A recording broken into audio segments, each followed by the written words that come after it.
नाम गुरुदेव, नाम माता जी। और गुरुदेव कामना करता हूँ मैं अच्छे से होंगे और माता जी भी अच्छे होंगे।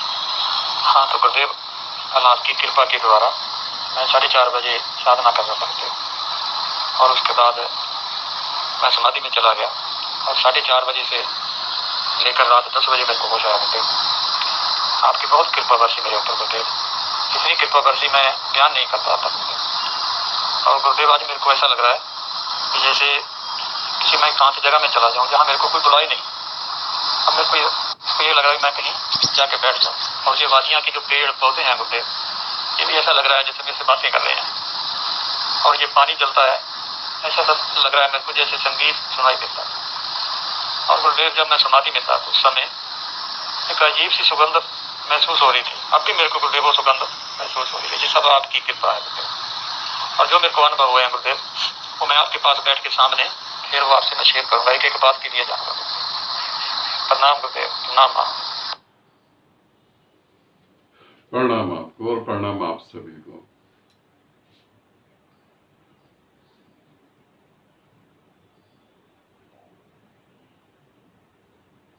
ये तो बहुत अच्छी बात हुई भोला सिंह, जो तुमने फिर साधना में गति करी, क्योंकि जो समाधि की झलक मिली, जो परमात्मा की झलक मिली थी, वो दोबारा खो गई थी तुम्हारे हाथ से। तो बहुत अच्छा हुआ दोबारा तुम पकड़ पाए, नहीं तो मैं लुधियाना आ ही रहा था बस 1-2 दिन में तुम्हारे कान खींचने और तुम्हें थप्पड़ मारने के लिए। क्योंकि एक साधक जब परमात्मा को उपलब्ध होता है तो पृथ्वी का उतना हिस्सा खिल जाता है, और वो ऐसी महक उससे निकलती है, ऐसी खुशबू उससे निकलती है, जो दूसरे भी उसे पाके आनंदित होते हैं। मेरा इतना प्रयास, तुम्हारा इतना प्रेम और समर्पण सभी खतरे में पड़ गया था तुम्हारी कुछ बातों की वजह से। बिल्कुल ठीक है, मैं तुम्हें बताता हूं क्या करो। ये मैं भोला सिंह लुधियाना में रहते हैं, एक बहुत अच्छे साधक हैं, और अभी शायद 1.5-2 साल पहले जुड़े हैं। ये मैं बाकी सभी साधकों को बता रहा हूं, तुम किसी भी गुरु से जुड़े हो, जब तुम्हें समाधि की झलक मिलेगी, जब तुम्हारी साधना ठीक जा रही होगी, तो कुछ बातें घटित होंगी।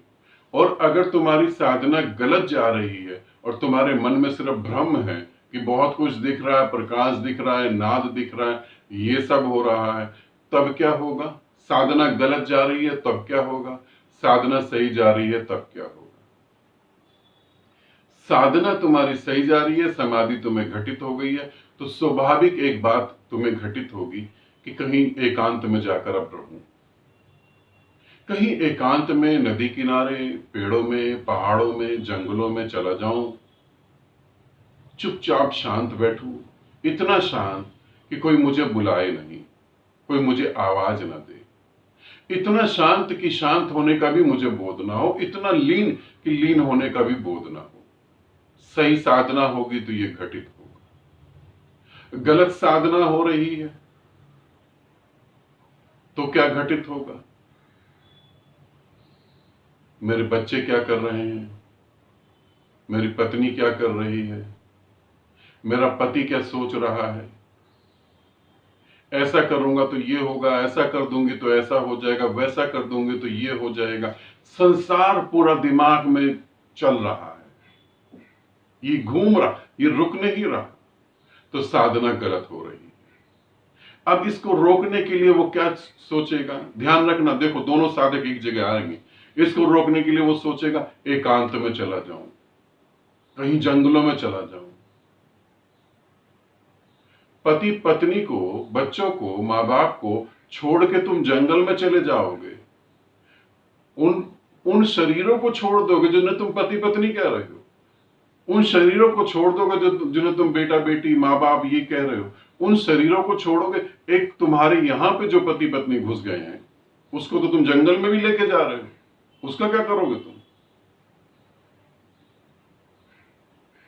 मेरे पास साधक आते हैं, वो मेरे सामने बैठे हुए हैं, वो साधना कर रहे हैं और गलत तरीके से साधना कर रहे हैं। मैं उन्हें समझा रहा हूं कि ये गलत तरीका है। नहीं नहीं, बिल्कुल हमें घट रहा है, और जब उनके जीवन को देखो, उनको अनुभव घट रहे हैं, उनको प्रकाश दिख रहा है, उनको ये हो रहा है उनको। और जब अनुभव पूछो, बेटे ने खाना खाया होगा, नहीं खाया होगा, पति क्या कर रहा होगा, पत्नी ने खाना बनाया नहीं बनाया, साधना तो हो ही नहीं रही, साधना तो हो ही नहीं रही। मेरी पत्नी को कुछ ना हो जाए, कहीं वो बीमार पड़ गई, कहीं वो मर ना जाए, कहीं मेरा साथ ना छूट जाए। साथ ना छूट जाए, जैसे तुम पैदा हुए थे पत्नी को लेके ही पैदा हुए। तुम पति को अपने गर्भ, अपनी मां के गर्भ से ही अपने पति को लेके तुम पैदा हो गए थे। तुम्हारा शरीर खुद तुम्हारा तो है नहीं। साधनाएं गलत हो रही हैं, तुम भटक गए हो। अनुभव जो शांति और मौन उतरा, वो तुम्हारे जीवन में नहीं घटित होगा। यदि साधना सही होगी तो ऐसा ही होगा, फिर तुम्हारे मन में एकांत खुद पैदा होगा। तुम परिवार से दुखी होकर एकांत में नहीं जा रहे हो, ध्यान रखना। उनसे दुखी नहीं हो तुम, उनके मोह में पड़ के परेशान नहीं हो तुम, वो सब ठीक है।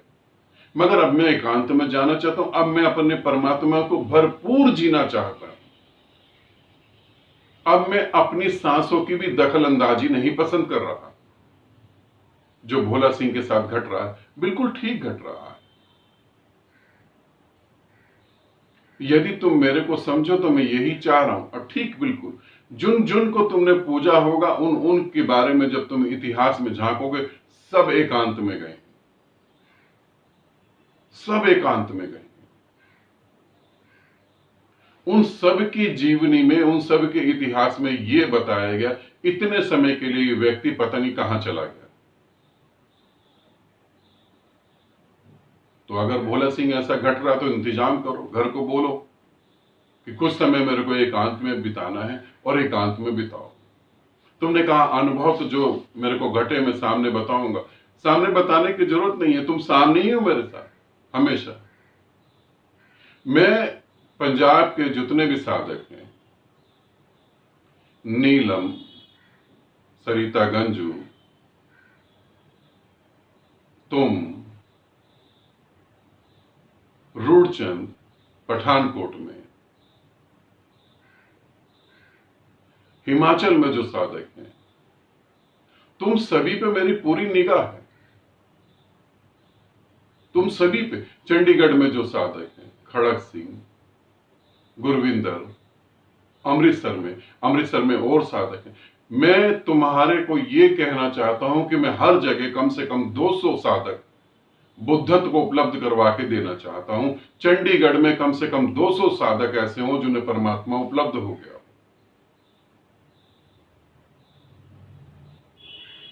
और तुम सबको घट रहा है, राशि को घट रहा है, तुम सबको वो घट रहा है,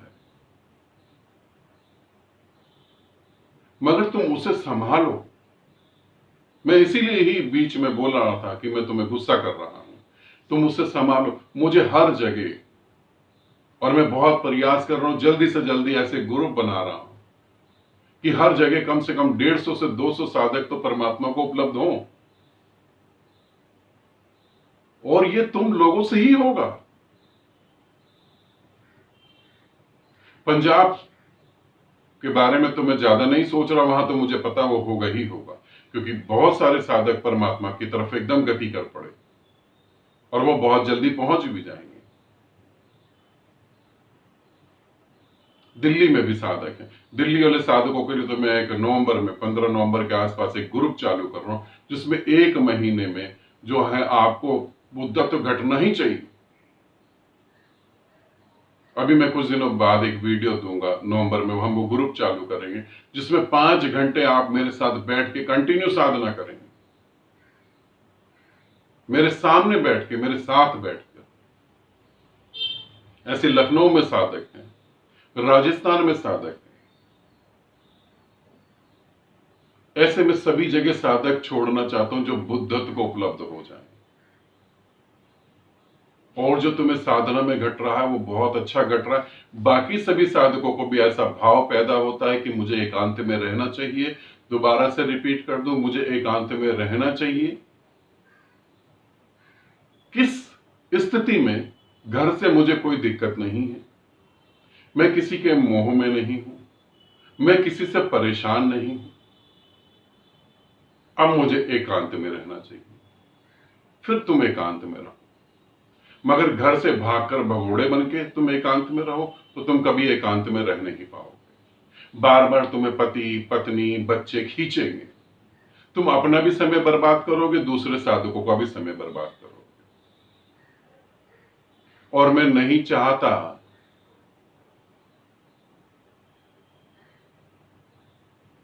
कि मेरे पास आके कोई समय बर्बाद करे, इसीलिए जो समय बर्बाद कर रहे हैं उनको तो मैंने हटा ही दिया है, पूरी हटा ही रहा। समझ लो सफाई अभियान चालू कर दिया है। जो बुद्धत्व को उपलब्ध हो सकते हैं वही साधक मुझे चाहिए। मुझे वो साधक तो बिल्कुल नहीं चाहिए जो परमात्मा को उपलब्ध होने में भी इंटरेस्टेड नहीं है। इसीलिए सबको दूर बिल्कुल। अब वही हर जगह 150-200 साधक एनलाइटेड होने जरूरी है, तभी धर्म के नाम पर जो शोषण हो रहा है वो खत्म हो पाएगा, और जल्दी हम ऐसा कर देंगे। ठीक है, भोला सिंह बहुत अच्छा घट रहा है, बहुत अच्छा। बाकी सभी साधकों को बोलूंगा, पंजाब साइड के जितने भी साधक हैं सीरियस हो, भोला सिंह को घट रहा है, नीलम को, राशि को, सरिता गंजू को,